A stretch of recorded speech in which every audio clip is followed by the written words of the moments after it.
Subscribe and share my channel Sudarsana. ఓం శ్రీ గణేశాయ నమః. శ్రీ గురుభ్యో నమః. నడిచే దేవుడుగా కీర్తింపబడే జగద్గురు శ్రీ శ్రీ శ్రీ చంద్రశేఖరేంద్ర సరస్వతి మహాస్వామివారి గురించి నీలంరాజు వెంకటశేషయ్య గారికి మరికొందరు భక్తులకు కలిగిన అనుభవాలను అనుభూతులను తెలుసుకుందాం. కంచి మఠాన్ని అంటుపెట్టుకుని ఎందరో పరిచారకులు ఉన్నారు. వేదాధ్యయన పరులు, జమా ఖర్చు లెక్కలు రాసేవారు, ఉత్తర ప్రత్యుత్తరాలు చూసేవారు, వంటవాళ్ళు, పశువులను కాసేవాళ్ళు, కావలి వాళ్ళు, మేళగాళ్ళు మొదలైన వారంతా. వీరంతా తప్పకుండా గుణవంతులు, శీలవంతులు అని చెప్పడానికి వీల్లేదు. ఉత్తమ మధ్యమ తరగతులున్నాయి.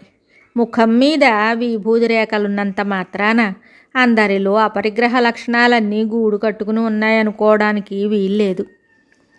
రోజు ఇంత అనుష్ఠానంతో, అతిథి సత్కారంతో, విద్వద్గోష్ఠులతో, వివిధ విషయ చర్చలతో మునిగి తేలుతూ ఉన్న మఠం వ్యవహారాలకు సంబంధించిన మంచి చెడ్డలు స్వామికి తెలియకుండా ఉండవు. అయితే వాటిని పరిష్కరించడంలో ఆయన అవలంబించే పద్ధతులు వేరు. అవి మనకు అసాధారణంగా, ఆశ్చర్యజనకంగా తోచవచ్చు. ఉదాహరణకు భిక్షలు చేసేవారు ఎంత ఖరీదైనా పెట్టి భిక్షకు కావలసిన సామగ్రి అంతా సమృద్ధిగా, శ్రేష్టమైనదిగా ఎంచి తెస్తారు. ఏ వస్తువు చాలలేదే అని అతిథులు అనుకోరాదు. ఇది ఆతిథ్యం ఇచ్చేవారి ఆశయం. అయితే ఒక్కొక్కప్పుడు భిక్షకు తెచ్చిన వస్తువులన్నీ వంటలోకి రావు. ఈ సంగతి స్వామి ఎలాగో కనిపెడతారు. భోజనాలైన తరువాత వంట చేసిన వాళ్ళు వినేటట్టు, ఇవాళ పాయసంలో జీడిపప్పు అంతగా కనిపించలేదే, ధర ఎక్కువగా ఉన్నదని బహుశా జీడిపప్పు తగ్గించి తెచ్చి ఉండాలి, లడ్డూలలో పచ్చకర్పూరం వాసన రావడం లేదు, దానిని వేయడం మన వాళ్ళు మర్చిపోయి ఉండొచ్చు అంటూ మృదువుగా, వ్యంగ్యంగా మందలిస్తారు. ఆ మర్నాటి నుండి శాకపాకాలన్నింటిలో అన్ని వస్తువులు సమృద్ధిగా ఉంటాయి. ఒకరోజు మఠం పరిచారకుడు ఒకడు తన తల కింద చిన్న మూట పెట్టుకుని నిద్రపోతున్నాడు. ఆ మూటలో ఏమున్నదోనని మేస్త్రి మూట విప్పి చూశాడు. 3 పడుల మినపప్పు కనిపించింది.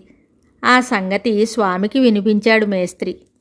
మేస్త్రి చెప్పినదంతా స్వామి విన్నారు. చివరకు ఇలా అన్నారు: ఆ పరిచారకుడికి మినప్పిండితో చేసే వడలంటే చాలా ఇష్టం కావచ్చు. మఠంలో వడలు చేసినప్పుడు అతనికి కావలసినన్ని వడ్డించి ఉండరు.